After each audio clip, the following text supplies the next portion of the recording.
Grimm's Fairy Tales, Little Brother and Little Sister. Little brother took his little sister by the hand and said, "Since our mother died, we have had no happiness. Our stepmother beats us every day, and if we come near her, she kicks us away with her foot. Our meals are the hard crust of bread that are left over.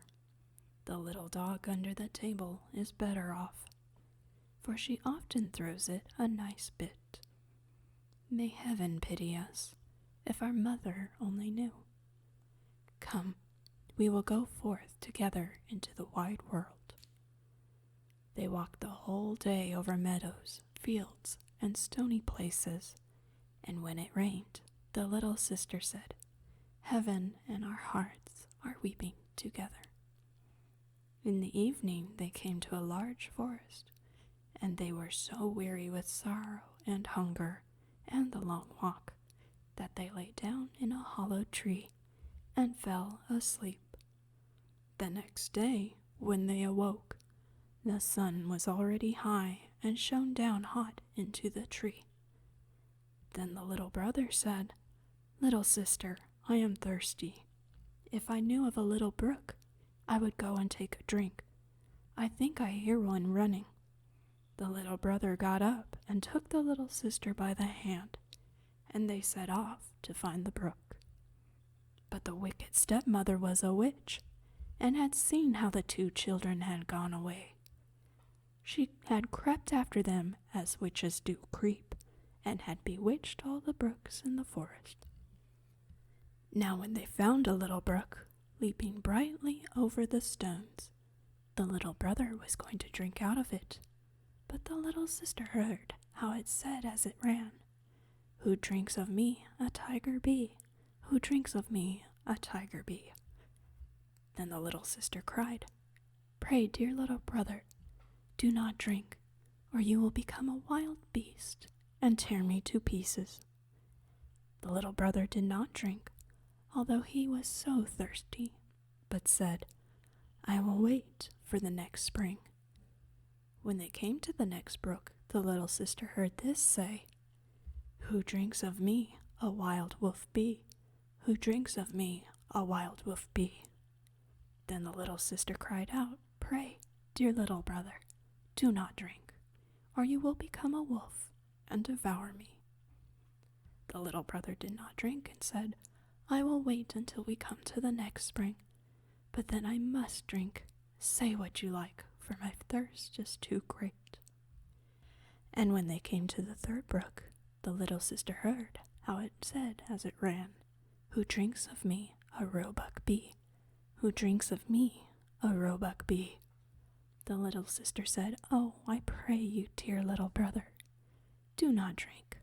You will become a roe and run away from me." But the little brother had knelt by the brook and had bent down and drunk some of the water, and as soon as the first drops touched his lips, he lay there a young roe. And now the little sister wept over her poor bewitched little brother, and the little roe wept also, and sat sorrowfully near to her. But at last the girl said, "Be quiet, dear little roe. I will never, never leave you." Then she untied her golden garter and put it round the roe's neck, and she plucked rushes and wove them into a soft cord. With this she tied the little animal and led it on, and she walked deeper and deeper into the forest. And when they had gone a very long while, they came to a little house. The girl looked in, and as it was empty, she thought, "We can stay here and live." Then she sought for leaves and moss to make a soft bed for the roe. Every morning she went out and gathered roots and berries and nuts for herself, and brought tender grass for the roe, who ate out of her hand and was content and played round about her. In the evening, when the little sister was tired and had said her prayer, she laid her head upon the roe's back. That was her pillow, and she slept softly on it.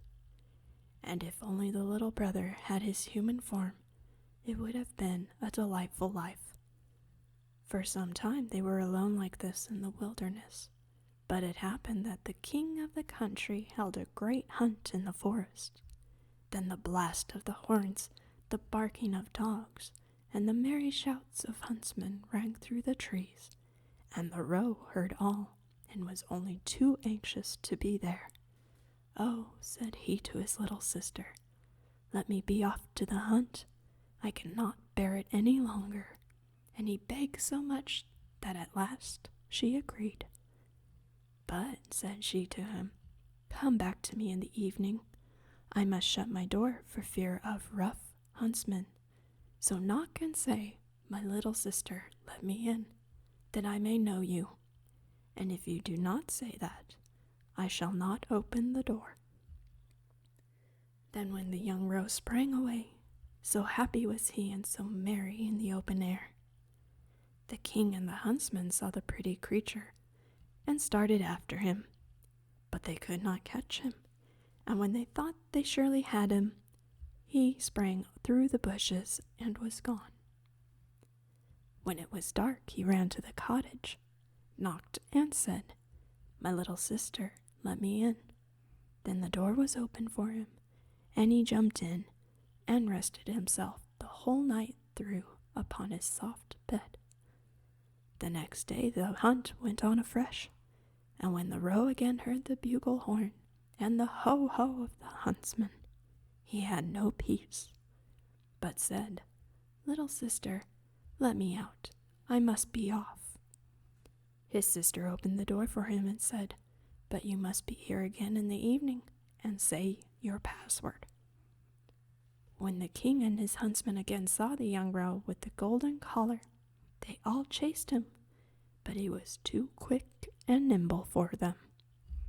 This went on for the whole day, but by evening the huntsmen had surrounded him, and one of them wounded him a little in the foot, so that he limped and ran slowly. Then a hunter crept up after him to the cottage and heard how he said, "My little sister, let me in," and saw that the door was opened for him and was shut again at once. The huntsman took notice of it all and went to the king and told him what he had seen and heard. Then the king said, "Tomorrow we will hunt once more." The little sister, however, was dreadfully frightened when she saw that her little roe was hurt. She washed the blood off him, laid herbs on the wound, and said, "Go to your bed, dear roe, that you may get well again." But the wound was so slight that the roe next morning did not feel it any more, and when he heard the sport outside, he said, "I cannot bear it. I must be there. They shall not find it so easy to catch me." The little sister cried and said, "This time they will kill you, and here am I alone in the forest and forsaken by all the world. I will not let you out." "Then you will have me die of grief," answered the roe. "When I hear the bugle horns, I feel as if I must jump out of my skin." Then the little sister could not do otherwise but open the door for him with a heavy heart, and the roe, full of health and joy, bounded away into the forest. When the king saw him, he said to his huntsman, "Now chase him all day long till nightfall, but take care that no one does him any harm." As soon as the sun had set, the king said to the huntsman, "Now come and show me the cottage in the wood." And when he was at the door, he knocked and called out, "Dear little sister, let me in." Then the door opened, and the king walked in, and there stood a maiden more lovely than any he had ever seen. The maiden was frightened when she saw not her little roe, but a man with a golden crown upon his head. But the king looked kindly at her, stretched out his hand, and said, "Will you go with me to my palace and be my dear wife?" "Yes, indeed," answered the maiden, "but the little roe must go with me. I cannot leave him." The king said, "He shall stay with you as long as you live, and shall want nothing." Just then he came running in, And the little sister again tied him with the cord of rushes, took it in her own hand, and went away with the king from the cottage. The king took the lovely maiden upon his horse and carried her to his palace, where the wedding was held with great pomp. She was now the queen, and they lived for a long time happily together.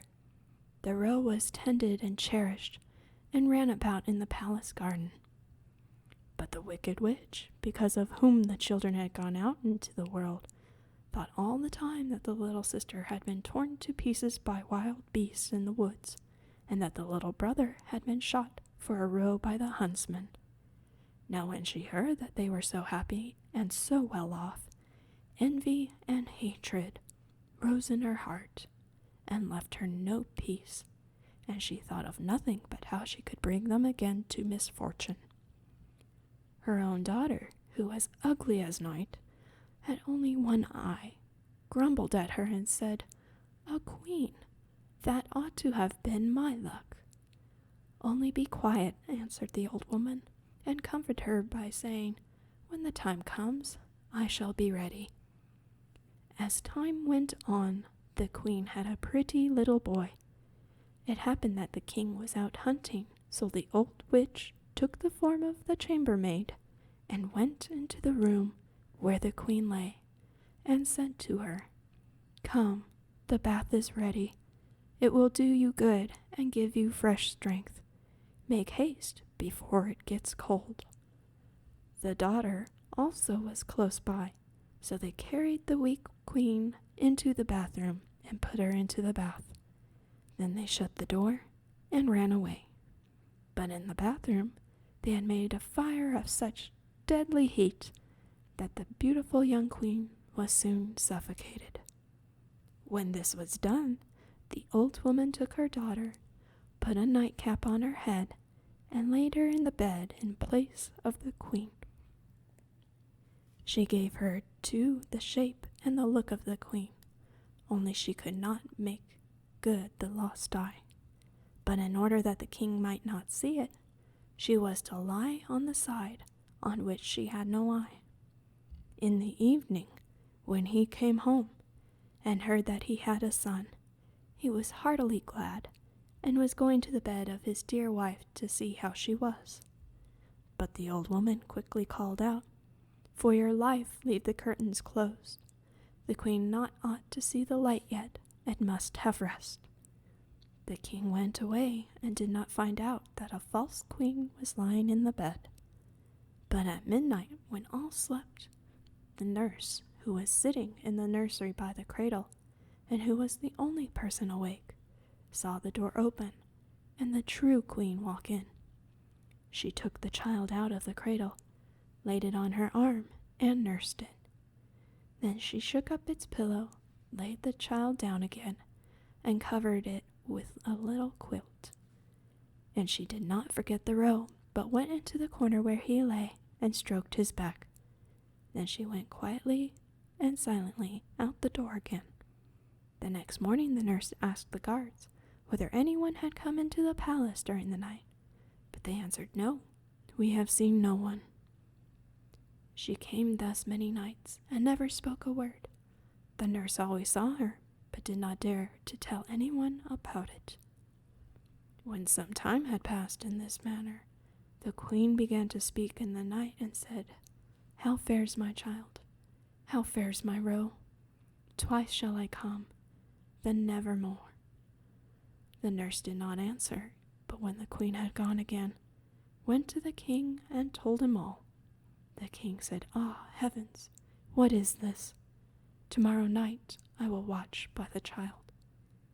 In the evening he went into the nursery, and at midnight the queen again appeared and said, "How fares my child? How fares my roe?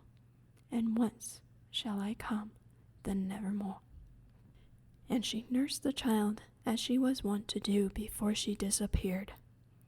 The king dared not speak to her, but on the next night he watched again. And she said, "How fares my child? How fares my roe? This time I come, then nevermore."